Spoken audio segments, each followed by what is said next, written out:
The flight back to Bend landed later than I hoped, yet I drove straight to the storage lot without going home first. That RV had been the one thing I bought for myself in years, and I wanted to make sure it was still where I left it. Walking through the rows of vehicles, I didn't see the familiar shape. Nothing sat in my assigned space. A young employee noticed me staring and came over with a hesitant look. "Mr. Brannon, you're here for the Redwood." "Where is it?"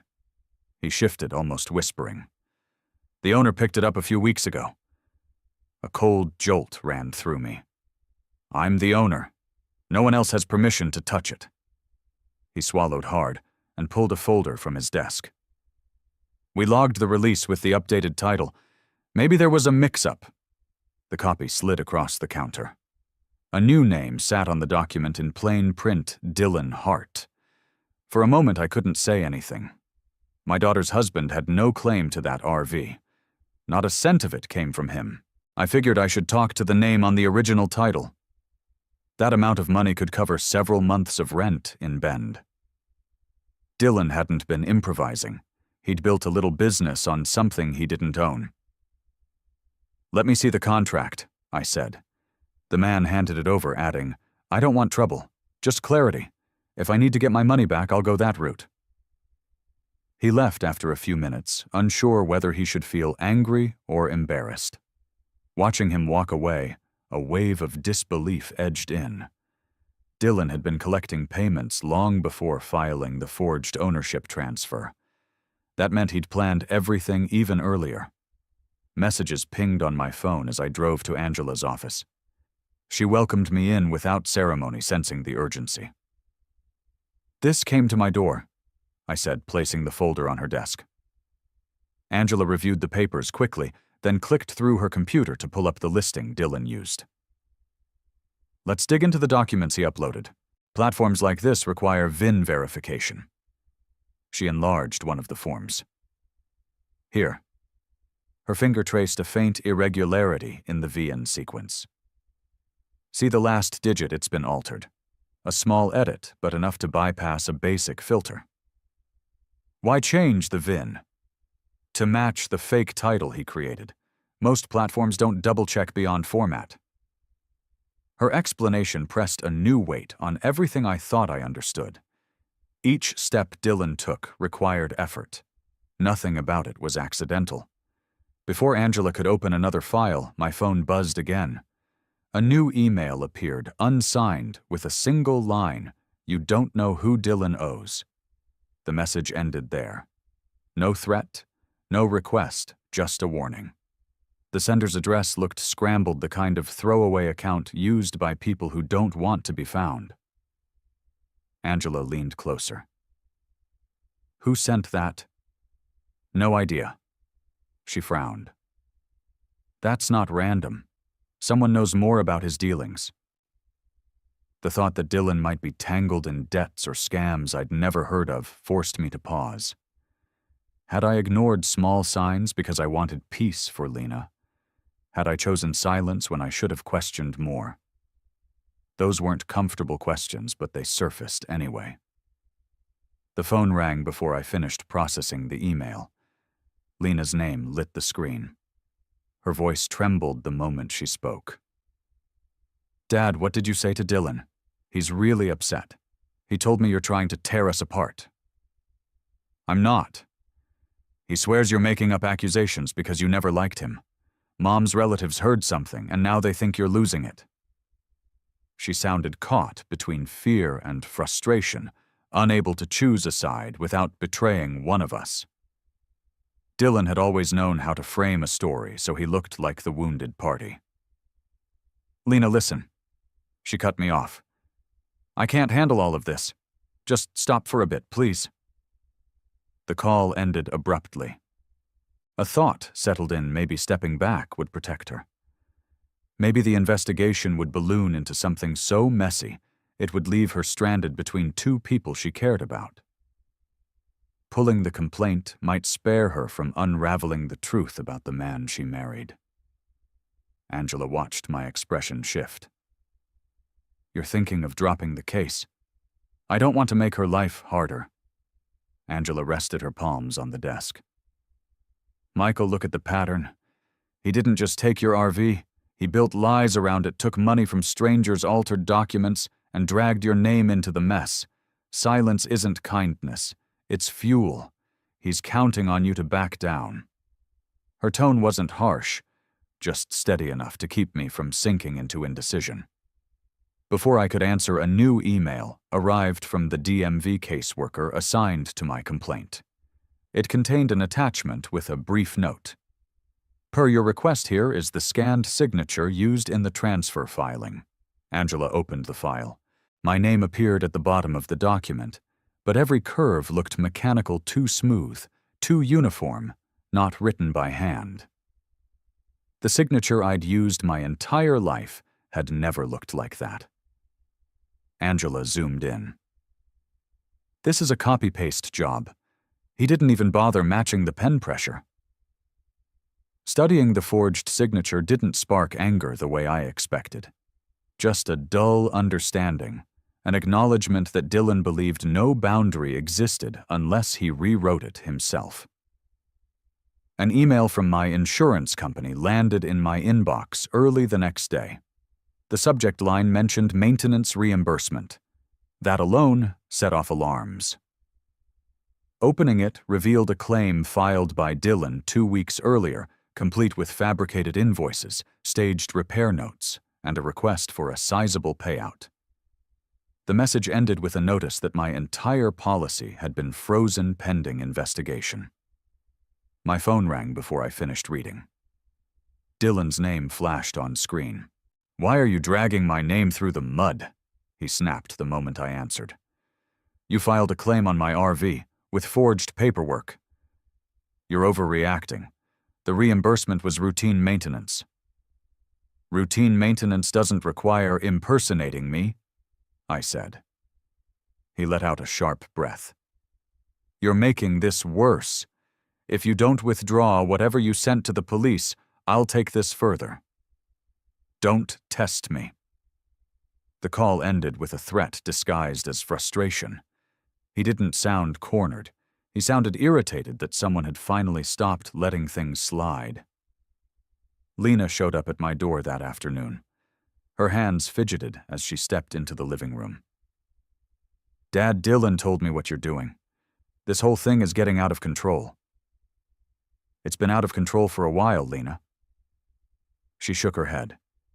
"He explained the title mix-up. He said you knew. Maybe you forgot signing something. But he's trying, and you're pushing him into a corner. Could you step back a bit for the sake of our family?" That last sentence revealed more than she intended. Dylan must have rehearsed it with her. She wasn't speaking from conviction. She was repeating a script meant to keep me from digging any deeper. "Lena, listen to me. He's lying to you. There's a forged signature, altered VIN numbers payouts he tried to collect." She cut me off. "Stop.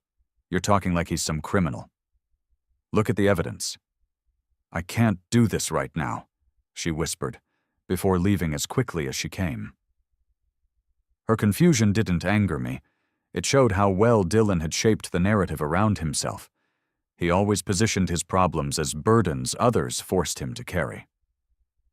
Later that evening, Angela came by my house with a laptop and a folder of copied documents. "You'll need a solid packet showing the original ownership," she said. "The insurance issue changes the stakes. We worked through receipts, purchase agreements, registration forms, everything tying the RV legally to me." Angela organized them with the precision of someone used to confronting complicated disputes. "You see the pattern," she said. "He kept creating activity around the RV to build a timeline that made him look like the rightful owner." "That explains the rentals," I answered, "and the false insurance claim. Fraudsters don't usually diversify unless they feel confident they won't be challenged." Her words left a heavy pause. Confidence was exactly what Dylan carried, an entitlement so strong that he never questioned whether consequences existed. The next step involved retracing the RV's path. We drove to the old storage site, though I half expected them to refuse any more help after everything that had happened. A staff member recognized me immediately. "I remember the redwood," he said. "I can check the logs again if you want." He led us to a small office and pulled up their security footage archives. Dates and times rolled across the monitor until he stopped at an entry the week my RV vanished. "There," he said. The recording showed Dylan arriving with another man. The stranger remained partially turned away, but his posture carried the confidence of someone who knew the plan. They exchanged a few words, climbed into the RV, and pulled away without hesitation. Angela leaned closer. "Who's that with him?" "Never seen him before." The employee rewound to a clearer angle. The stranger wore a jacket pulled low, but his face appeared briefly as he checked the mirrors. He wasn't a friend of the family. He wasn't anyone I recognized. "Do you want a copy of this?" the employee asked. "Yes," I said. "Please." He transferred the clip to a USB drive, handed it over, and returned to his desk. Angela tucked the drive into a folder with the rest of the evidence. Walking back to my truck, a thought kept circling. Dylan hadn't acted alone. Someone had helped him move the RV, someone who didn't mind brushing against fraudulent activity. That suggested a larger motive, maybe even ties to the debts hinted at in the anonymous email. The idea that he'd dragged my daughter's life into something more dangerous than entitlement made the air feel heavier. After Angela left, I remained in the truck and played the footage from the USB. Dylan stepped into the driver's seat, then glanced toward the camera with a grin one I'd seen before whenever he believed he'd secured an advantage. The video paused there when I stopped it. That expression, bold and pleased with himself, stayed frozen on the screen while I sat in the parked truck, thinking about how far this had already gone. A voicemail from the Bend Police Department waited on my phone when I woke up. The officer's tone stayed formal, but the message landed like a hit. "Mr." The kid waited, unsure what to do next, while I tried to understand how Dylan's name appeared on a legal form. I stepped away and called Dylan. He answered on the second ring. "Dylan, where's my RV?" A pause stretched out, then his voice tightened. "Can't do this right now, I'm busy." "This won't take long," he cut me off. "We'll talk later." The call ended. Not even a full minute of conversation. A rush of heat gathered in my chest. Dylan always had excuses, always dodged responsibility, but taking the RV required planning. Paperwork? Intent? It wasn't some misunderstanding. I pulled up an app I sometimes use to check rental prices. Habit pushed me to type a few details of my model. The moment the page loaded, a listing popped up with a familiar set of photos, my RV parked in the same lot where I last saw it. The description claimed it as Dylan's rig, fully available for long-term rentals. "Brannon, your case is temporarily on hold. A countercomplaint has been filed by Mr. Dylan Hart, alleging harassment and attempting to reclaim property he says you gifted. Until we review both sides, access to the RV file is restricted." The words left a dull throb in my chest. Any progress I'd made vanished in a single filing. Dylan wasn't just defending himself, he was flipping the narrative, and he knew exactly how much ground that could win him. Lena still hadn't answered any of my texts. Her silence said enough.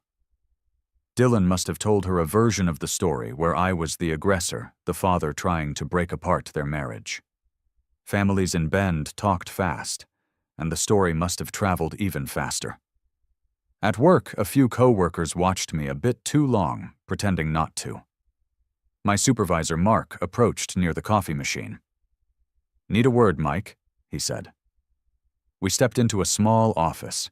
He rubbed the back of his neck before speaking. "I got a call from someone asking about your conduct. Mentioned a domestic dispute involving property. I didn't give them anything, but what's going on?" "Someone filed a false report against me," I said. He nodded slowly.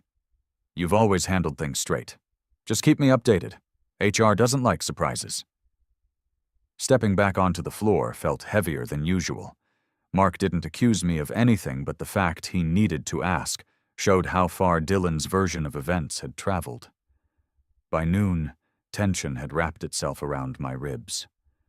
Thoughts of Lena returned over and over, her believing Dylan's lies, her carrying stress that wasn't hers to hold. A part of me wondered whether dropping everything would shield her. Maybe letting Dylan win the RV would help her keep her life stable. The idea sat there longer than it should have. Angela arrived just after my shift ended, walking with purpose through the parking lot. "We need to talk," she said, not wasting time. "I heard from the officer reviewing your case. Dylan's countersuit won't hold long, but it slows everything down. That's the point." "I know. It's working," I said. Angela studied my face. "You're thinking of backing off." "Lena's barely speaking to me. He convinced her I'm attacking him to ruin their marriage. I don't want to put her through more." "Michael," she said firmly, "men who forge signatures escalate when they feel cornered. If you withdraw now, he'll cement ownership. You'll lose the RV and he'll spin that as proof he did nothing wrong." She wasn't wrong, but fear for Lena tugged harder than logic. Angela opened her bag. "There's more. A renter contacted me through a mutual connection. Dylan's preparing a new long-term lease. 6 months, big payout. And he asked about moving the RV to Idaho." "So he's trying to hide it," I said. "Yes. Once it crosses state lines, everything complicates jurisdiction recovery, even insurance claims. If he gets it out of Oregon, you'll be fighting uphill." Every sentence she spoke pulled me back from the edge of giving in. "Come with me," she added. "There's something else you should see." We drove to the Walmart on Highway 20, one of the places Dylan often used as a meetup spot for renters. Angela knew the layout better than I did. She pointed toward the far end of the lot where RVs and trailers usually parked overnight. "Look there," she said. A large pickup with dual rear wheels sat near the corner. Fresh straps were coiled in the bed, along with towing equipment that looked new. A man leaned against the truck while scrolling on his phone. He wasn't Dylan, but familiarity crept in. He had the same build as the stranger from the storage lot footage. As we watched, he checked something under the truck, then looked around like he was waiting for someone. A low unease crept through me. "He's preparing to move it," I said quietly. Angela nodded. "And once it's gone, you'll only see it again if someone out there decides to help." My phone buzzed again, another ignored call from Lena. She had probably left a voicemail shaped by Dylan's fears, telling me to stop, to give him space to let things settle. Nothing about this situation would settle. Not with a man who kept resetting the rules whenever they didn't suit him. The stranger straightened up and stepped toward the truck door. Something about the motion, steady, confident, unhurried, told me Dylan had already given him instructions. I leaned against my own truck, processing everything to countersuit my blocked case file. Lena's distance, the mounting lies, the possibility that the RV might be gone by morning. Angela didn't speak, giving space for the realization forming in my gut. The stranger got into his truck, the engine starting with a deep rumble. He didn't drive off immediately, just idled waiting. A voicemail from an unfamiliar number greeted me as I left the Walmart lot. The caller sounded anxious. "Mr. Brannon, I'm reaching out because I paid Dylan Hart a large deposit for your RV weeks ago, and he keeps postponing pickup. He won't answer now. If he's running, I need to know." Another renter abandoned by Dylan. Another debt in a growing pile. Each new message tightened the sense that he was preparing to disappear with whatever cash he'd collected. Angela met me later that morning at her office. She carried a manila folder and placed it on the table. "I got something you need to see," she said. "A contact at the DMV owed me a favor." She pulled an earlier version of the digital file Dylan submitted. She opened the folder. This signature, the one he used to transfer ownership, was uploaded from an IP address linked to a financial brokerage firm in Bend. Guess who used to work there? Dylan, I answered. He didn't just forge your name, she continued. He used equipment from a place that fired him. That ties the fraud directly to him, not just to a fake document. The discovery changed the tone of everything.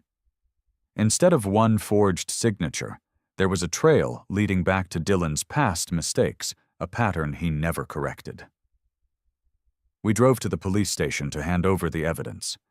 The officer in charge looked over the documents, but maintained a neutral expression. "We'll review this," he said.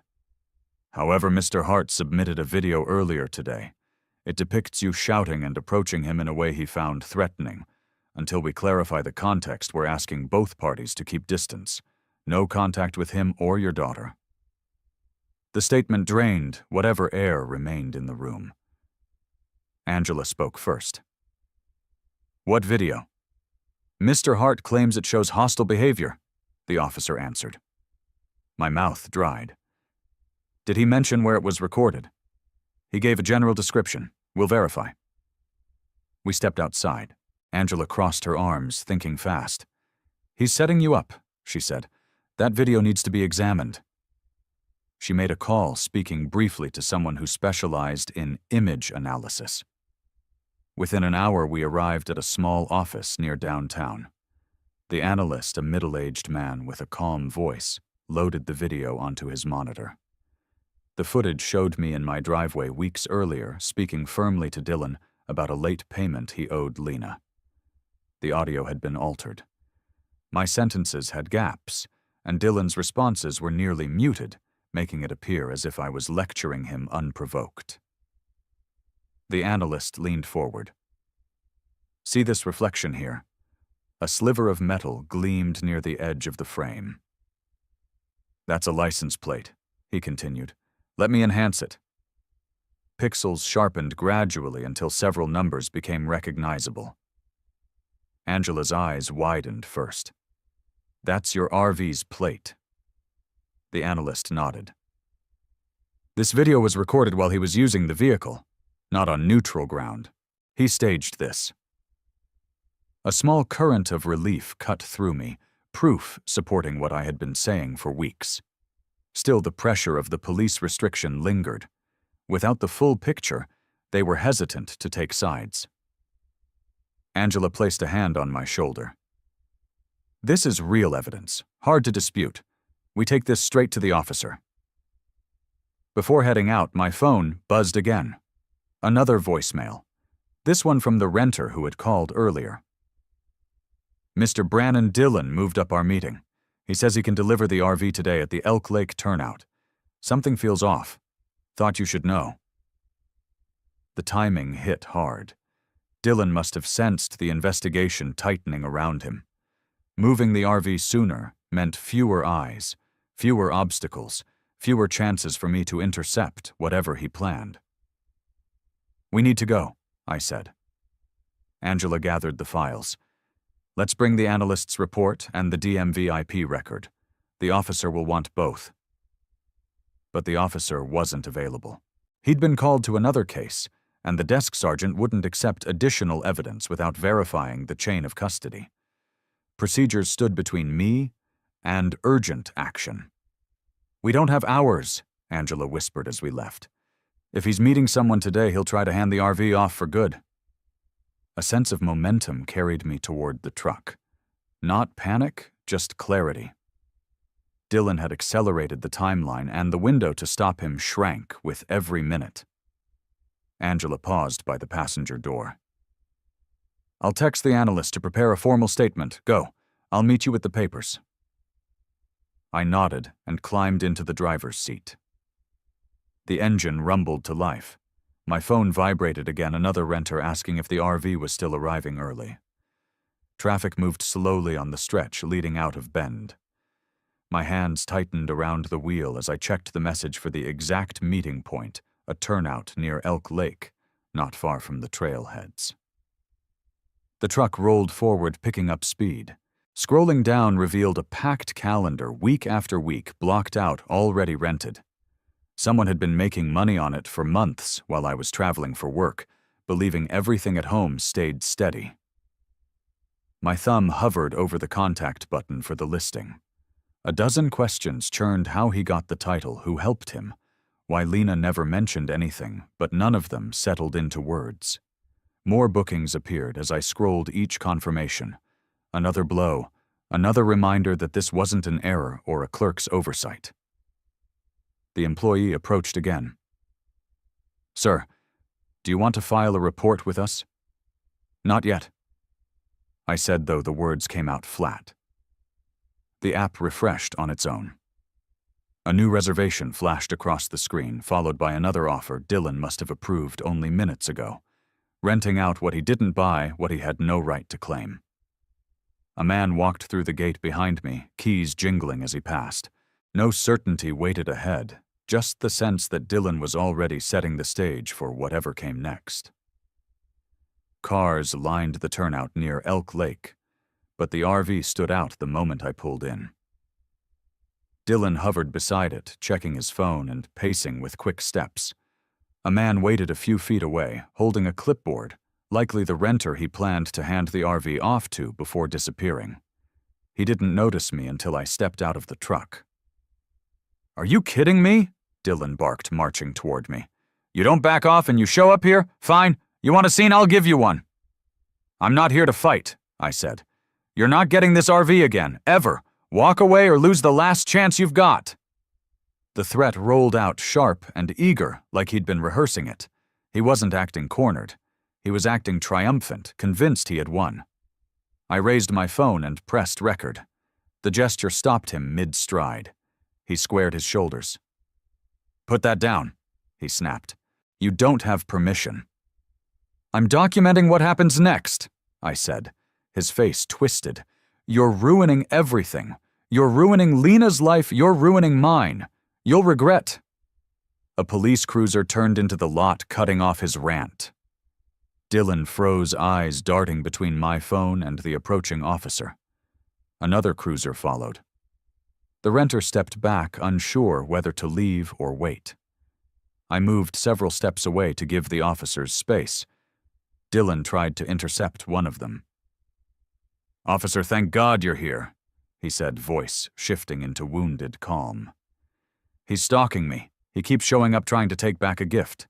This is harassment. Look at what I've dealt with." The officer raised a hand. "Sir, step aside. We'll speak with both of you." Angela's car rolled up seconds later. She got out holding a folder, walking fast but controlled. "I have evidence for your investigation," she told the nearest officer. "Video analysis, DMV documents, and statements from renters." Dylan stiffened. "She's helping him fabricate this. You can't allow—" "We'll review everything," the officer said, shutting him down. Angela handed over the paperwork. The officer flipped through the pages, pausing at the DMV report, then at the analyst's findings about the forged video Dylan submitted earlier. Another officer approached Dylan. "Sir, we need your ID and the keys to the vehicle." "My ID," he said, stunned. "He's the one causing problems. I've tried to be patient." Before he could finish, the renter stepped forward with his contract in hand. "Officer, I paid him a deposit for this RV. He promised delivery today. I haven't seen the RV until now." He passed the paper over. The officer skimmed it, frowned, and then passed it to a colleague. "Mr. Hart," the officer said, "we now have multiple claims of fraudulent transactions associated with this vehicle." Dylan threw his hands up. "This is insane. He's turned everyone against me. Michael is trying to destroy my life." Angela spoke calmly.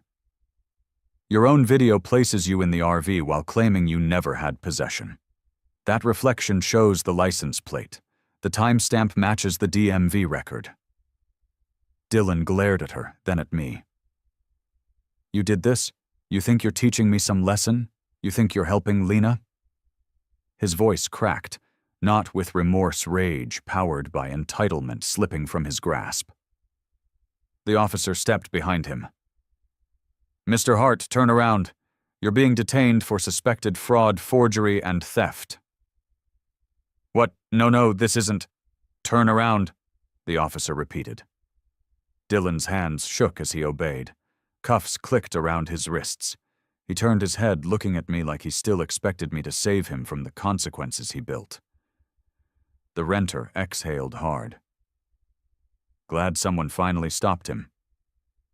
The officers moved Dylan toward the cruiser. He kept talking, voice rising even as they guided him forward. You're tearing the family apart.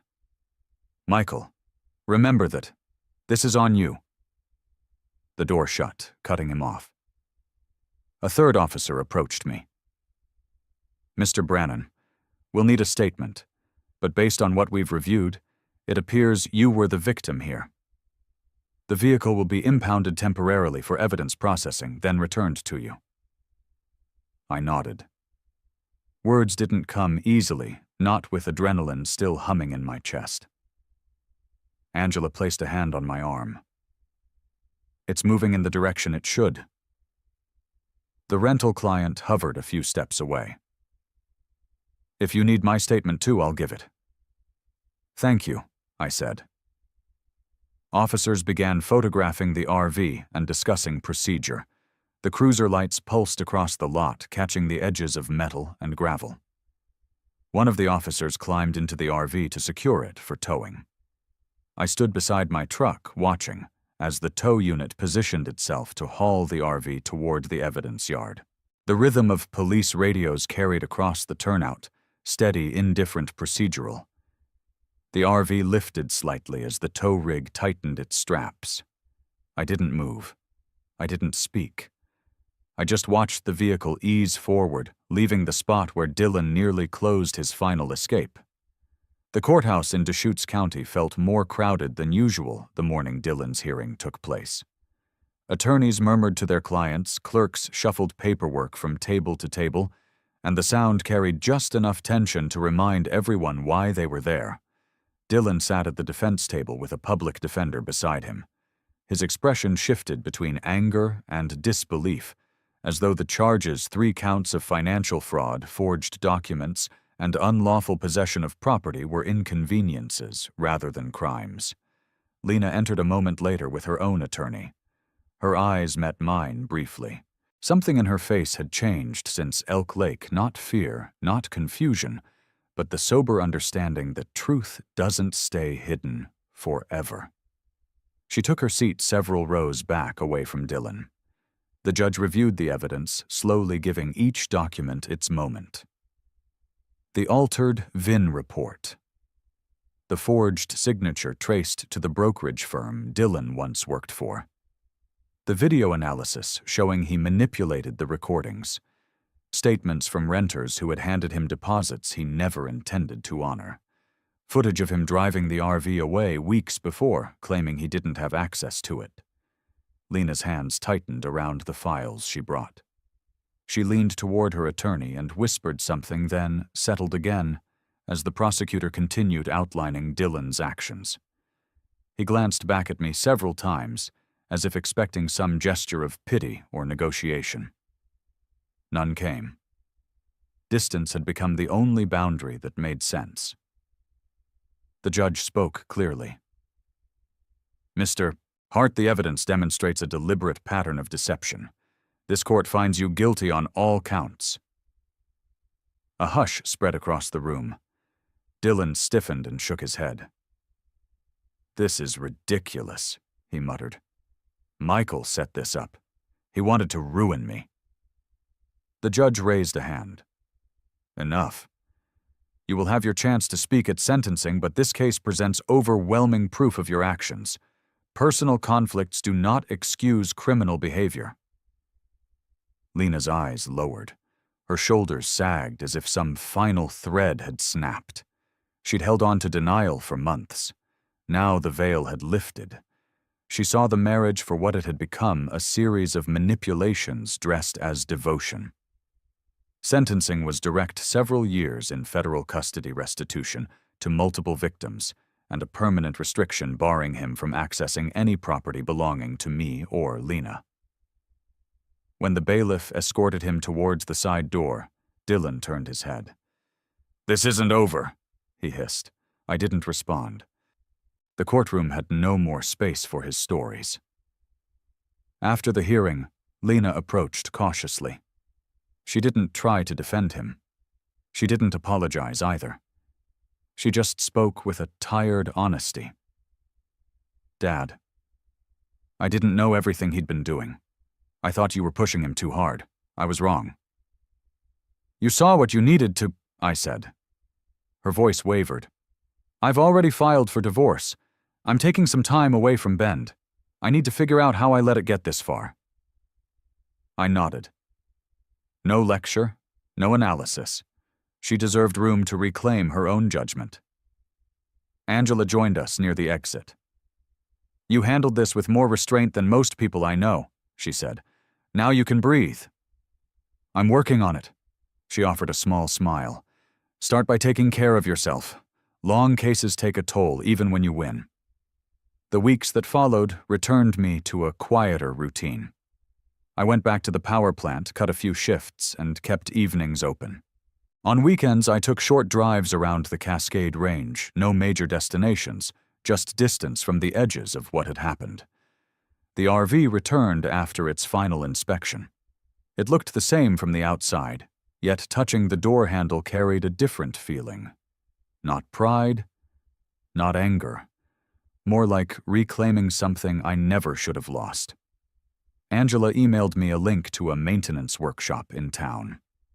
I signed up without hesitation. The first class focused on simple repairs, changing filters, adjusting seals, tuning minor systems. Taking that course wasn't about learning mechanics. It marked the first time I drew a line around my own belongings and said, "You'll handle this yourself now." One evening, near the end of summer, I pulled the RV into my garage. The space was nothing special, just concrete tools and the smell of old motor oil, but it felt steady enough. A new toolkit sat on the workbench. The instructor at the workshop recommended buying one, and I'd followed through. I didn't move, just watched the bookings stack up on my phone, each one proving this situation had gone further than anything I expected when I stepped off that plane. Dylan opened the front door before I even knocked. Lena hovered behind him, arms crossed, trying to read both of us. "Why are you storming over here?" Dylan said, blocking the entryway. "Where's the RV? Don't spin this. Just answer." He gave a dry laugh. "You probably forgot you signed the transfer.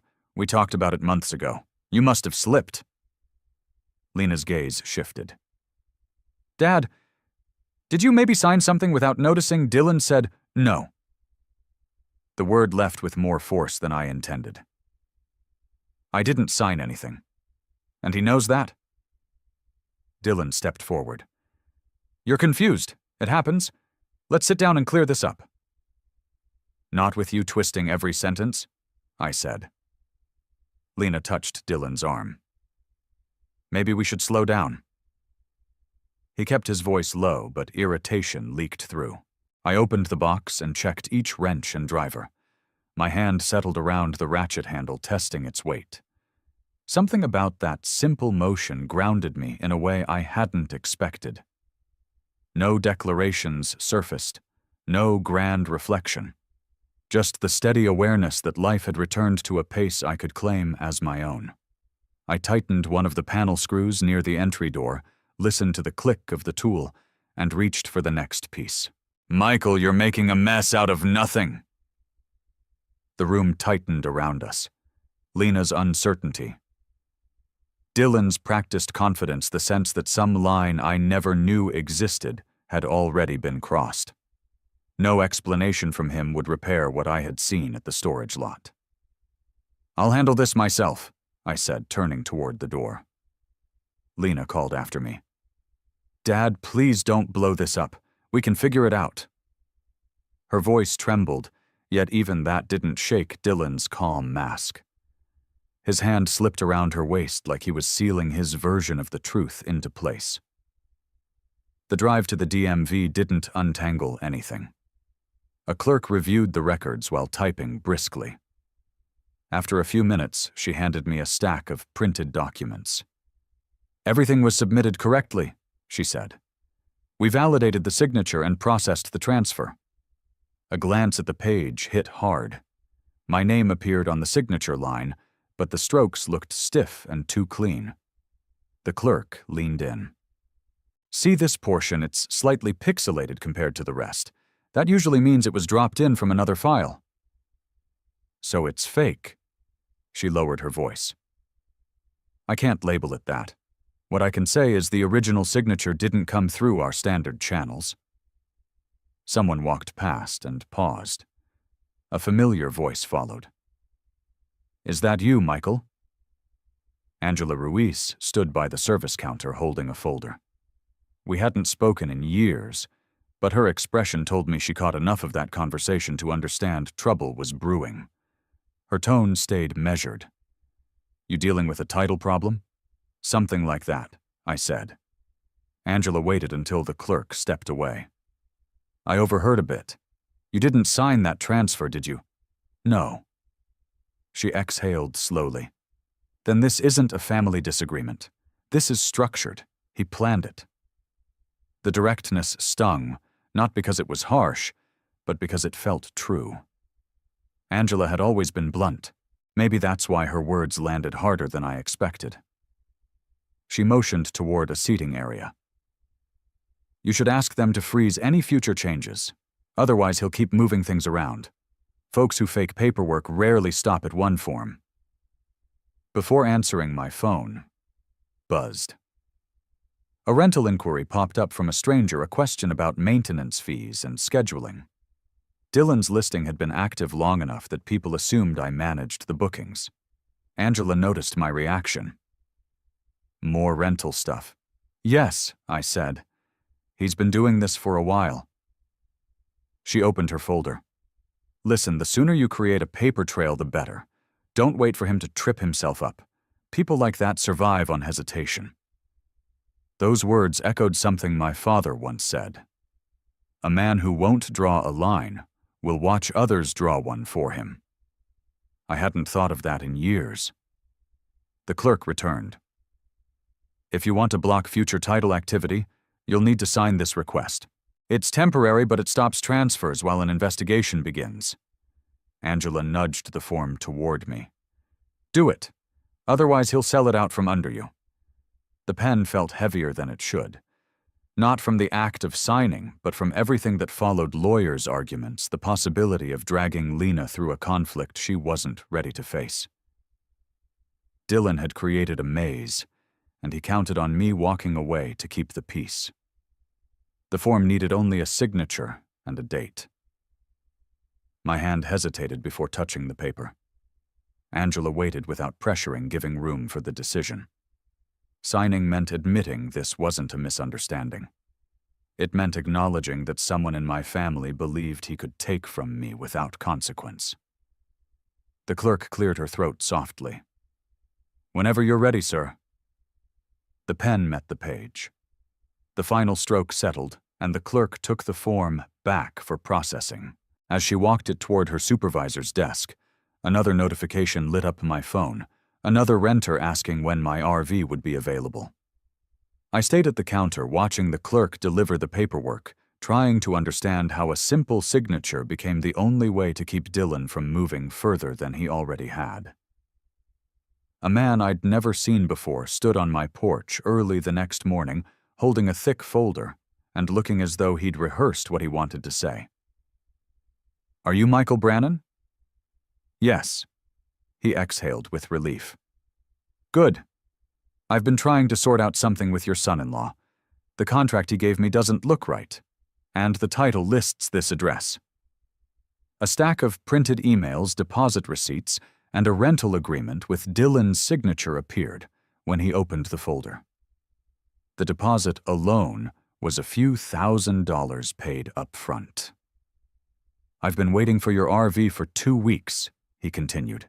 Dylan keeps delaying pickup, said he needed maintenance.